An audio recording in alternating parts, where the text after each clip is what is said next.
Hello students, आज आपण अकाउंटचा 32nd लेक्चरचा व्हिडिओ अपलोड करतो आहे. बरोबर. तर लास्ट वीकमध्ये तुम्हाला आठवतं आहे आपण नवीन टॉपिकला स्टार्ट केली होती, बरोबर आहे ना. नॉन फॉर प्रॉफिट कन्सर्न म्हणजेच काय हो, NPC. सोपं टॉपिक आहे जे फायनल अकाउंटला पहिल्यापासून आय थिंक सगळेच जण पहिल्यापासून आहेत. जर कोण न्यू ॲडमिशन झाले असतील तर त्यांनी मला पर्सनली आज मेसेज केला तरी चालेल ना. फायनल अकाउंटचं ज्यांचे लेक्चर्स बुडाले असतील त्यांनी. तर ठीक आहे, मग आपलं फायनल अकाउंट टॉपिक आपलं झालेलं आहे. ज्यांना फायनल अकाउंट बऱ्यापैकी कळलेलं आहे, बऱ्यापैकी म्हणतो मी, त्यांना NPC नक्कीच सोपं वाटणार आहे, बरोबर आहे. त्यामुळं दोघांमध्ये थोडासा फरक आहे, पण ज्याला फायनल अकाउंट समजले त्याला नक्कीच NPCसुद्धा कळतं. ओके. तर आज सगळ्यात महत्त्वाचं नीट लक्ष द्या. आज आपण जे बघणार आहोत ते म्हणजे ॲक्च्युअल प्रॉब्लेम.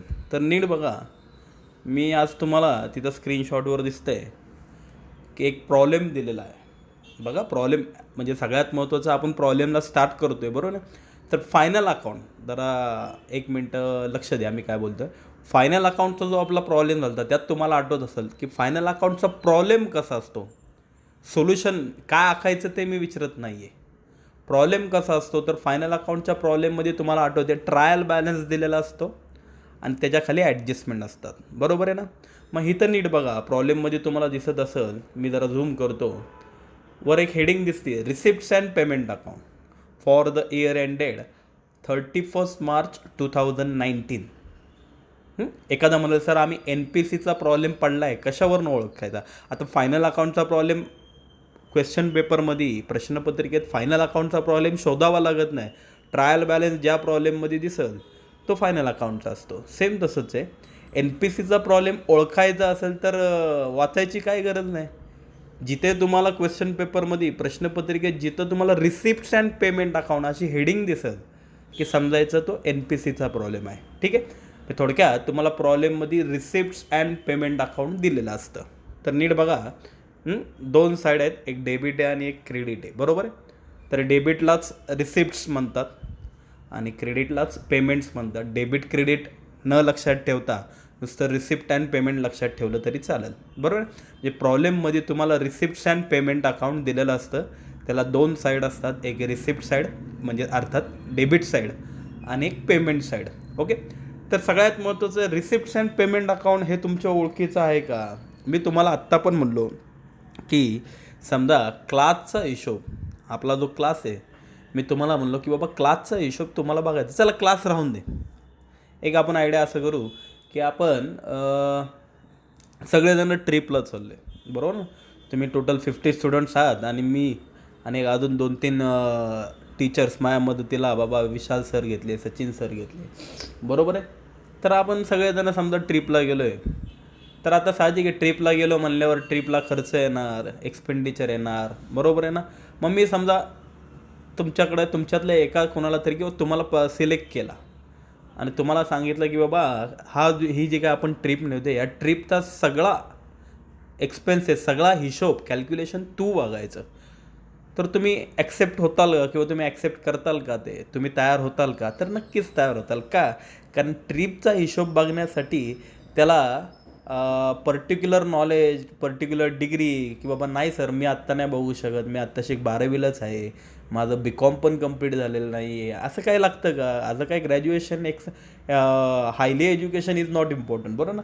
त्यासाठी हिशोब बघण्यासाठी ट्रिपचा पर्टिक्युलर एखाद्या छोट्याशा ट्रिपचा जर तुम्हाला मी हिशोब बघायला लावला तर तुम्हीसुद्धा ह्या वयात बघू शकता.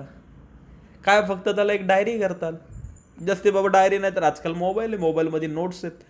ज्याला मोबाईल नसेल, नको सर मी आपला डायरी करतो किंवा एक छोटीशी 40 पेजेसची बुक करतो, बरोबर ना.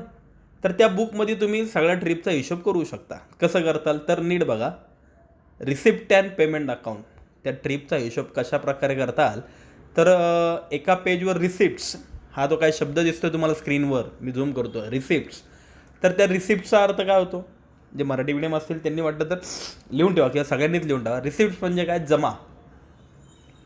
म्हणजे काय, किंवा सर ट्रिपला जातोय, मग एक काम करा, मला कोणाकोणाचे पैसे जमा झालेत, कोणाकोणाची ट्रिपची फी. आता फॉर एक्झाम्पल आपलं ट्रिपचं कॅल्क्युलेशन पर स्टुडंट प्रत्येकाची फी समजा 2000 रुपये होती.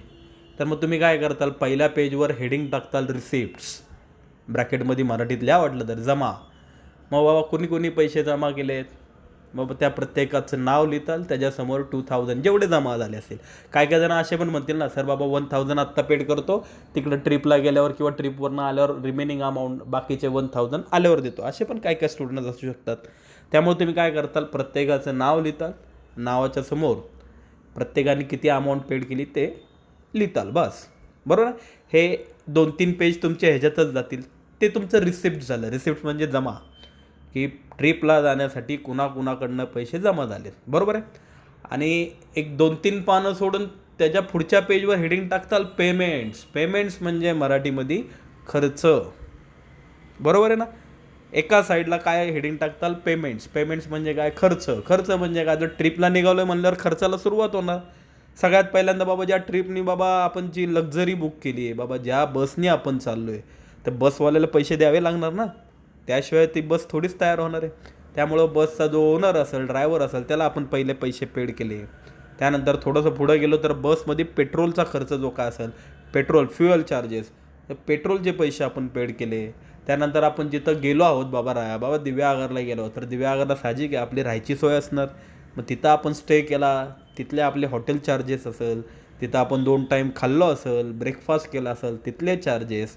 तिथं आपण समुद्रावर गेलो, बीचवर गेलो, त्यानंतर बाबा तिथं आपण बोटिंग वगैरे केले, वॉटर स्पोर्ट्समध्ये आपण एन्जॉय केला, मग त्याचे चार्जेस, भरपूर खर्च आहेत.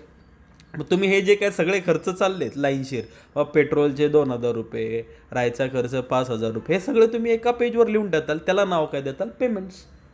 मग थोडक्यात त्यासाठी फक्त एंट्री करण्यासाठी डोकं लावायची गरज नाही आहे. मी म्हणलो ना, तुम्ही आत्ता 12वीला जरी असेल तरी तुम्ही म्हणताल सर मी ट्रिपचा हिशोब ठेवू शकतो.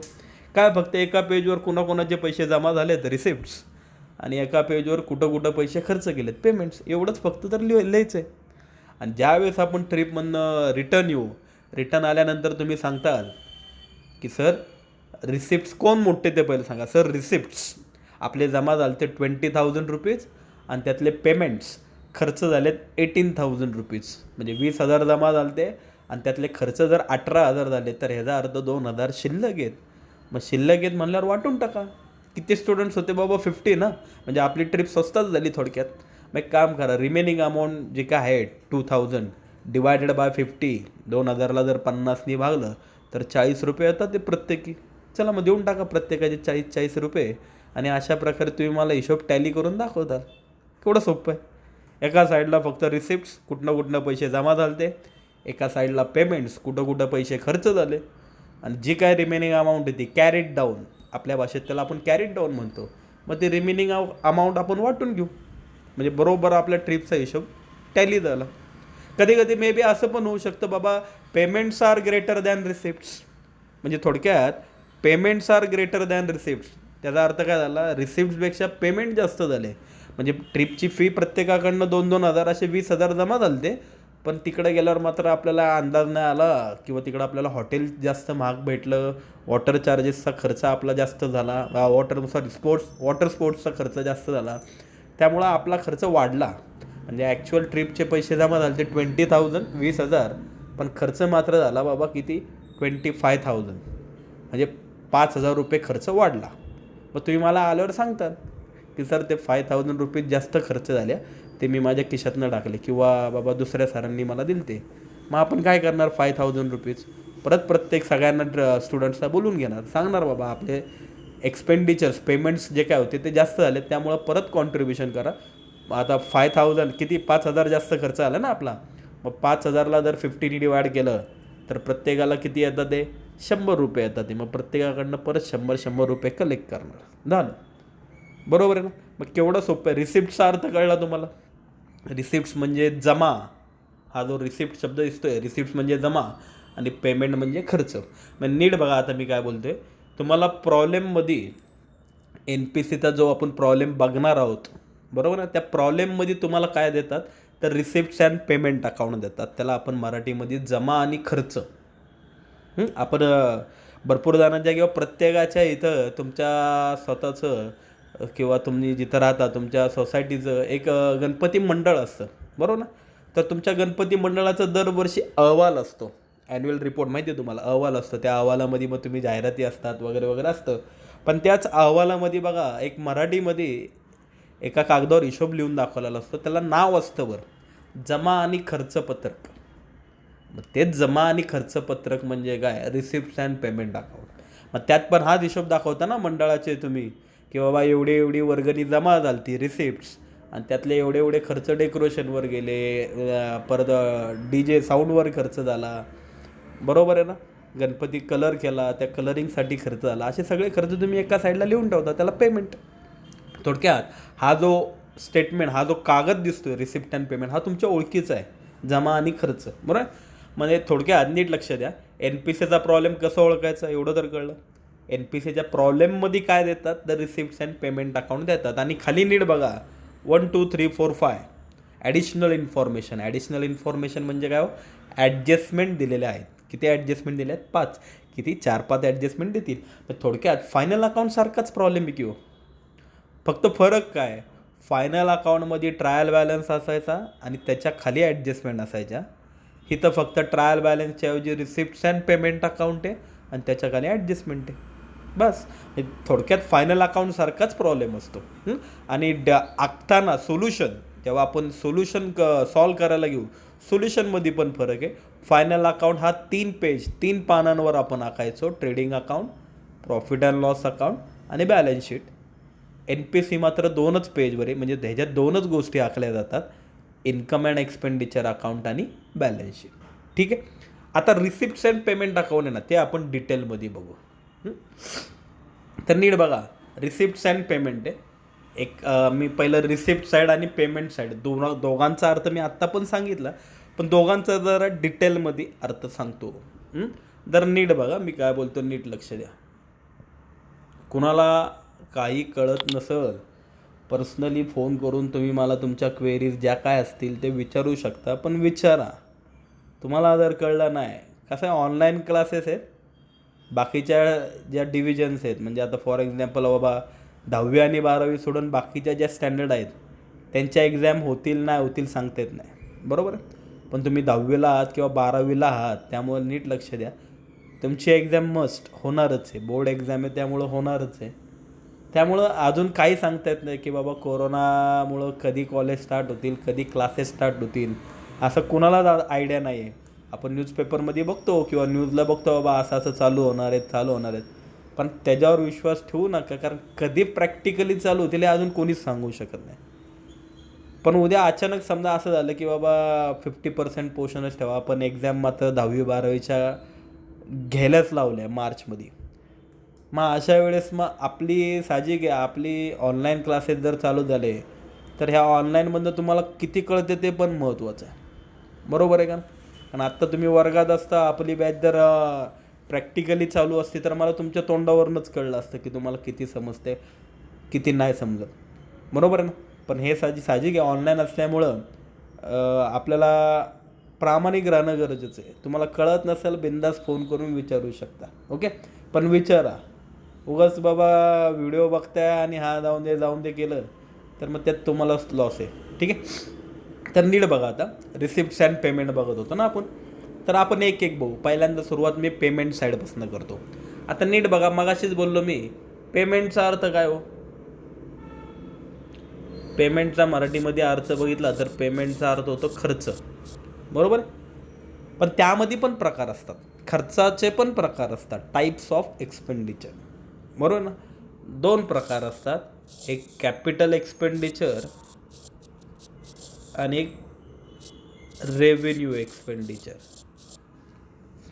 Capital expenditure and revenue expenditure म्हणजे आपल्याला माहिती आहे बाबा सर खर्च तुम्ही करता का, आता मी तुम्हाला विचारलं मुलांना तुम्ही बाबा पैसे खर्च करतो की आम्ही, पण त्यामध्ये पण 2 प्रकार असतात, कॅपिटल अँड रेव्हेन्यू. म्हणजे नीट लक्ष द्या मी काय बोलतोय. असं समजा की बाबा तुम्ही क्लासचा हिशोब तुम्ही बघताय, बरोबर आहे ना.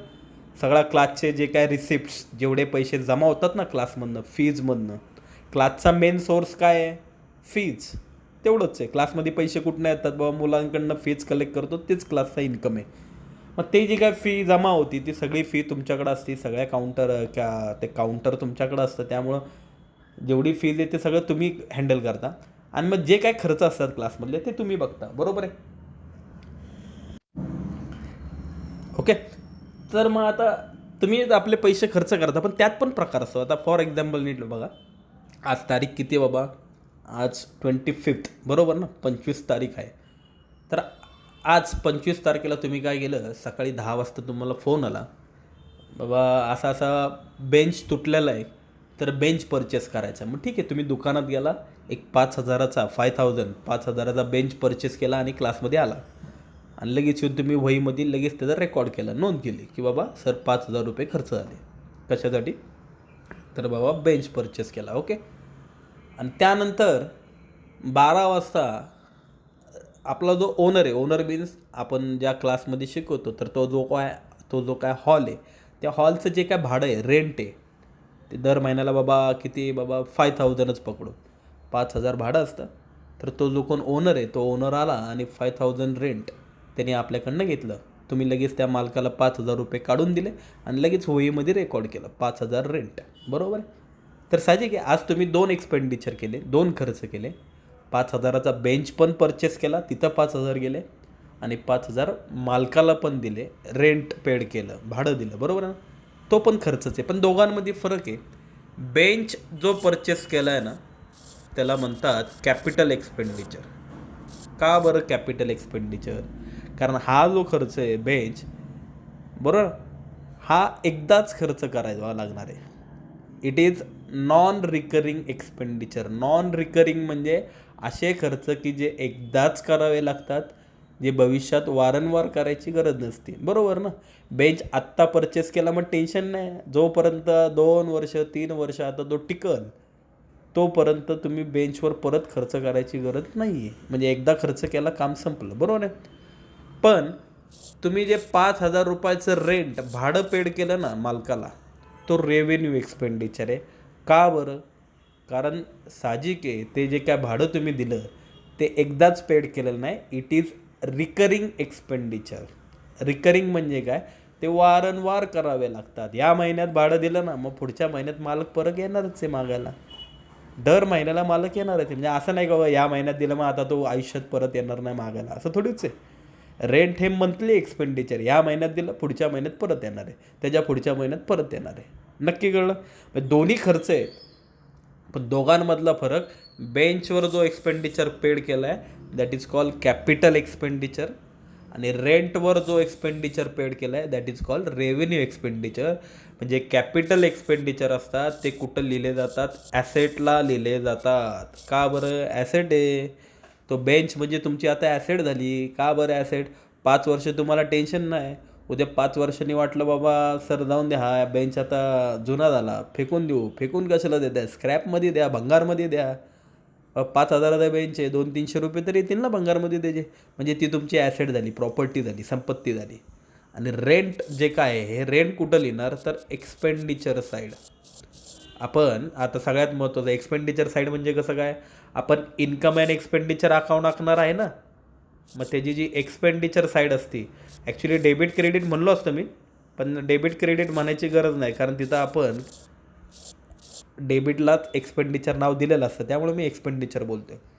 एक्सपेंडिचर साईड, बरोबर आहे. थोडक्यात नीट लक्ष द्या मी काय बोलतो आहे. प्रॉब्लेममध्ये तर रिसिप्ट अँड पेमेंट देणार आहे.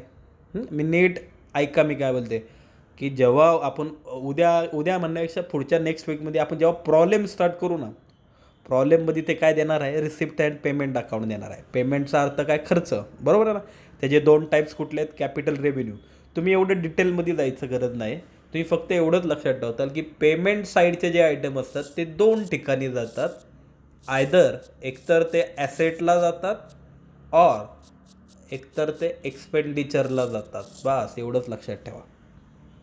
मग तुम्ही म्हणताल सर पाठ करायची काय गरज आहे. आता नीट लक्ष द्या. फायनल अकाउंट ज्यावेळेस आपण स्टार्ट केलं तर तुम्हाला आठवत असेल, फायनल अकाउंट ज्यावेळेस आपण स्टार्ट केलं तर final account actual problem start व्हायला 1-1.5 महिना गेला का, कारण फायनल अकाउंट स्टार्ट करायच्या अगोदर तुमचं पाठांतर, कारण फायनल अकाउंटमध्ये तुम्हाला आठवते की ट्रायल बॅलन्सचं जे पोस्टिंग केलं जातं, तर ते ट्रेडिंगला, पे अँड एलला, बॅलन्स शीटला कुठल्या पेजवर असतात, तर तिघांचा फॉर्मॅट होता.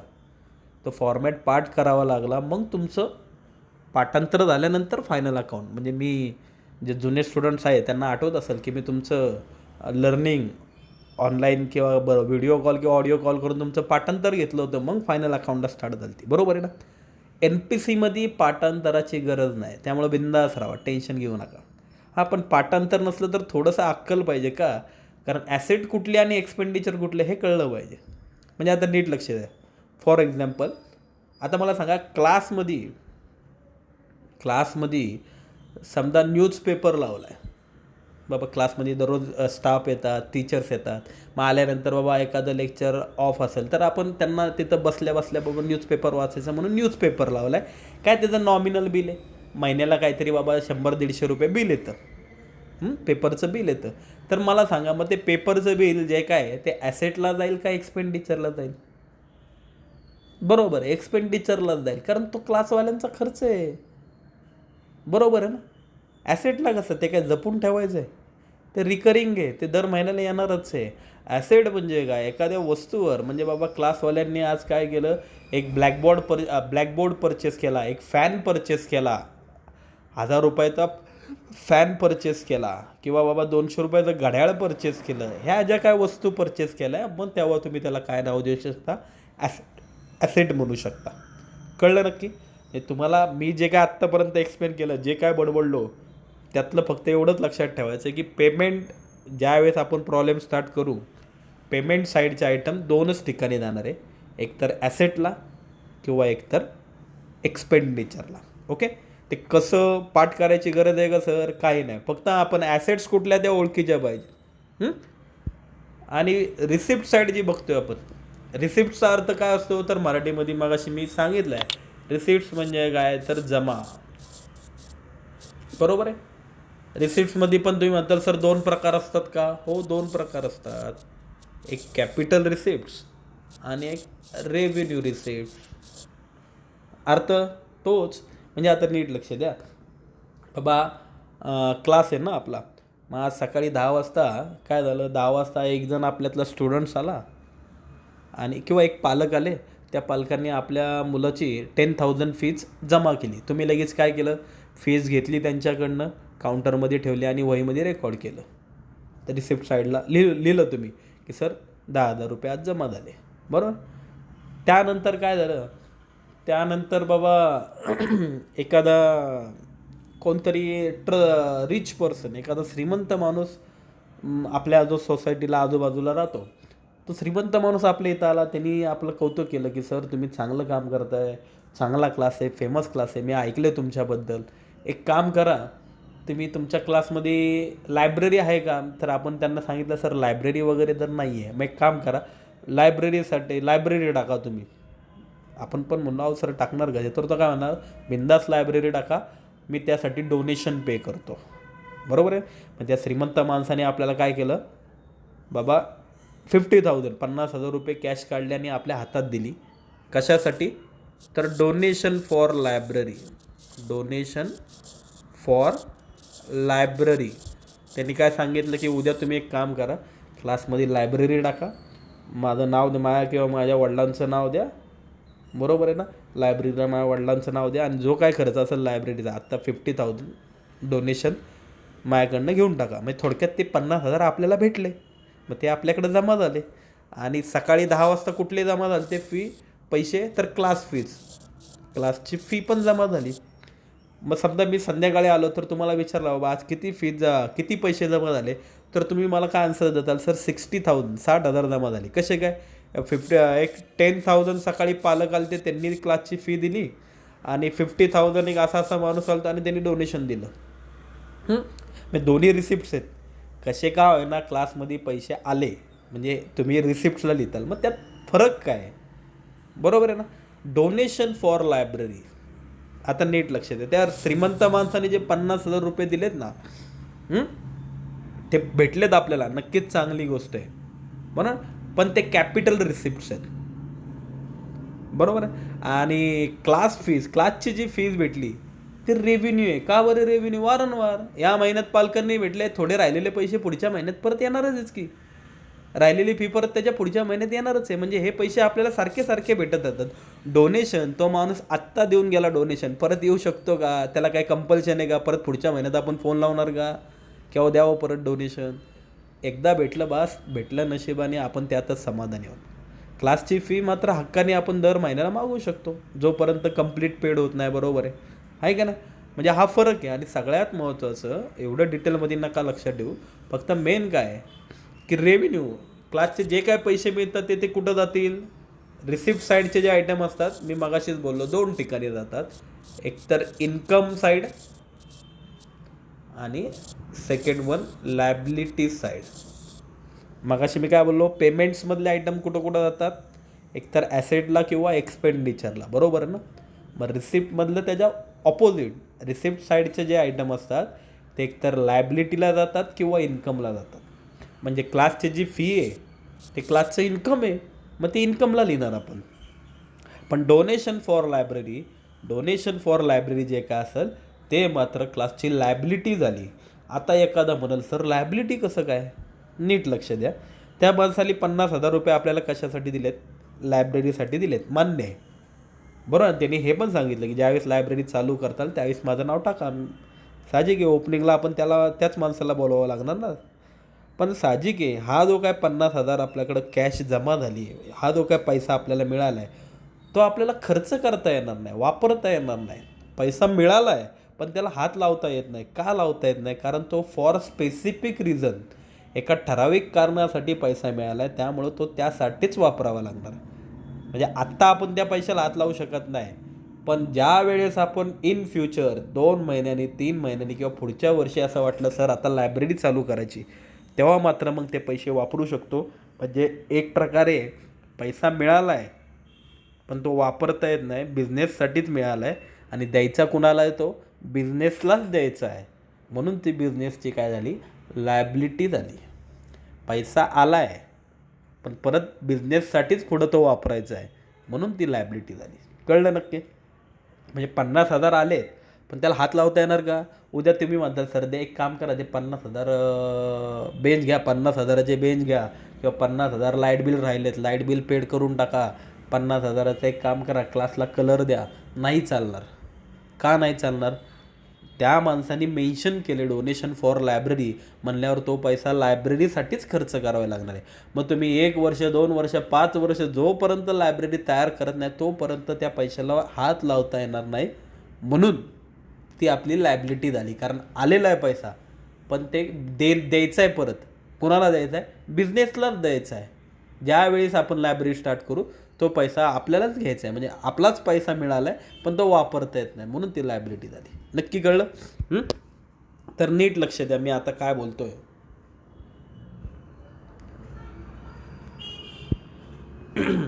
थोडक्यात शॉर्टमध्ये की प्रॉब्लेममध्ये 2 साईड असतात, एक पेमेंट साईड असते आणि एक रिसिप्ट साईड असते. तर तुम्ही फक्त एवढंच लक्षात ठेवता की रिसिप्ट साईडचे जे आयटम असतात, रिसिप्ट साईडचे आयटम 2 ठिकाणी जातात. एक तर ते लायबिलिटीला जातात, बरोबर आहे, किंवा ते इन्कमला जातात. बस एवढंच लक्षात ठेवतात. किंवा आज वहीमध्ये एवढं लिहून ठेवलं तरी झालं. असं ॲरो काढून वर हेडिंग टाका रिसिप्ट साईड आणि 2 ॲरो काढून असं लिहा, आयदर लायबिलिटी ऑर इन्कम. बरोबर आहे. आणि पेमेंट साईडचे जे आयटम असतात, ते पण 2च ठिकाणी जातात.